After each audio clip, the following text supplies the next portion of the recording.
नमस्कार दोस्तों, धर्म रहस्य चैनल में आप सभी का स्वागत है। आज हम एक साधना अनुभव लाए हैं जो पीडीईएनएफ के रूप में हमारे इंस्टामोजो स्टोर पर उपलब्ध है। डिस्क्रिप्शन में इसका लिंक दिया गया है। आइए जानते इस अनुभव को पारखते हैं।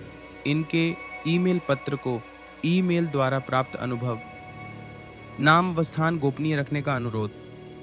आदरणीय गुरुदेव, आपको सादर प्रणाम। मैं यह पत्र बहुत संकोच और भय के साथ लिख रहा हूँ। कई रातों तक मैं यह तय ही नहीं कर पा रहा था कि जो मेरे साथ घटित हुआ उसे किसी को बताना चाहिए या नहीं। किंतु अंततः मन ने कहा, यदि यह अनुभव किसी साधक को सावधान कर सके तो इसे छिपाना भी अपराध है। मैं पिछले 12 वर्षों से साधना पथ पर हूँ। श्मशान, वन, पर्वत, अनेक स्थानों पर साधना की है। देवी उपासना, भैरव साधना, मंत्र जप सब किया है। पर जो अनुभव मुझे जाह्नवी जल अप्सरा से जुड़ा हुआ वैसा न कभी सुना था, न कभी पढ़ा। यह घटना पिछले वर्ष कार्तिक मास की है। मेरे गांव से कुछ दूरी पर एक प्राचीन नदी बहती है। लोग उसे केवल नदी कहते हैं, पर बुजुर्ग उसे जाह्नवी की धारा कहते थे। कहा जाता था कि यहाँ रात के तीसरे प्रहर कुछ स्त्री सदृश छायाएं जल पर चलती हैं। मैं इन बातों को लोक कथा मानता रहा, पर मन में कहीं न कहीं आकर्षण था। एक रात्रि जब मन अत्यंत अशांत था, मैं बिना किसी उद्देश्य के नदी तट पर चला गया। पूर्णिमा की रात थी। चंद्रमा का प्रतिबिंब जल पर ऐसा लग रहा था मानो जल नहीं, दर्पण हो। मैं मौन होकर बैठ गया, न मंत्र न जप, केवल श्वास पर ध्यान। तभी मैंने अनुभव किया, जल की ध्वनि बदल रही है। जो प्रवाह सामान्यतः सुनाई देता है, उसमें अब एक लय थी, जैसे कोई धीमी स्त्री वाणी गुनगुना रही हो। मेरी आंखें बंद थीं, पर भीतर दृश्य स्पष्ट होने लगे। मैंने देखा एक श्वेत आभा से घिरी स्त्री आकृति, केश जल जैसे लहराते हुए, आंखें असाधारण गहरी और शांत, वस्त्र नहीं केवल जल की परतें।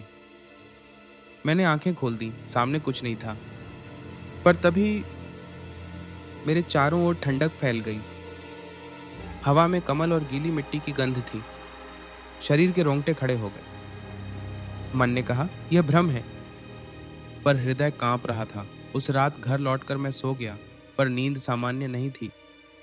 स्वप्न में मैं उसी नदी में खड़ा था। जल मेरे घुटनों तक था। सामने वही स्त्री खड़ी थी। इस बार उसका स्वर स्पष्ट था। तुमने मुझे बुलाया नहीं, पर तुम्हारा मौन मुझे खींच लाया। मैंने पूछा, आप कौन हैं? उसने उत्तर नहीं दिया, केवल इतना कहा, जो जल को केवल जल समझते हैं वे मुझे नहीं देख सकते। तभी मेरी नींद टूट गई। पसीने से शरीर भीगा था। इसके बाद यह क्रम चल पड़ा। ध्यान में जल की ध्वनि बदलना, स्वप्न में वही स्त्री, ध्यान करते समय हृदय के पास भारीपन, और सबसे अजीब, रात में मेरे कमरे की जमीन ठंडी और गीली लगती थी, जबकि कहीं से पानी नहीं आता था। मैं भयभीत होने लगा।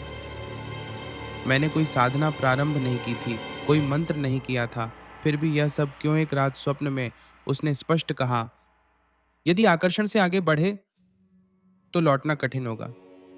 जल प्रेम देता है, पर बंधन भी। उस रात के बाद मैंने नदी जाना बंद कर दिया। ध्यान में जल तत्व से दूरी बना ली। धीरे धीरे वे दृश्य कम होने लगे, पर पूरी तरह समाप्त नहीं हुए। आज भी कभी कभी पानी देखते समय या नदी की ध्वनि सुनते समय मुझे वही शीतल कंपन अनुभव होता है। गुरुदेव, मैं ये नहीं कहता कि यह कोई देवी थी। मैं ये भी नहीं कहता कि यह केवल भ्रम था, पर इतना निश्चित है, कुछ सूक्ष्म चेतनाएं जल से जुड़ी हैं। वे साधना से नहीं, मानसिक आवृत्ति से आकर्षित होती हैं, और हर आकर्षण वरदान नहीं होता। मैं आज भी साधना करता हूँ, पर जल तत्व से दूरी रखता हूँ। मैंने इसके बाद फिर, गुरुदेव, मैं यह स्वीकार करता हूँ, मैंने कभी इस साधना को धन के लिए नहीं किया था, पर परिवर्तन अपने आप होने लगे। रुके हुए धन अचानक वापस आने लगे। व्यापार में ऐसे अवसर आए जिनकी मैंने कल्पना नहीं की थी। जिन लोगों से उत्तर की आशा नहीं थी, वही सहयोगी बन गए। सबसे आश्चर्यजनक बात यह थी, मैंने दौड़ भाग नहीं की, फिर भी परिणाम मेरे पक्ष में आने लगे। ऐसा लगता था मानो परिस्थितियां स्वयं अनुकूल हो रही हों।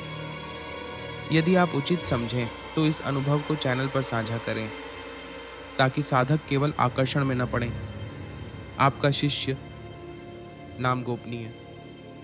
आशा करता हूँ आपको अनुभव पसंद आया होगा।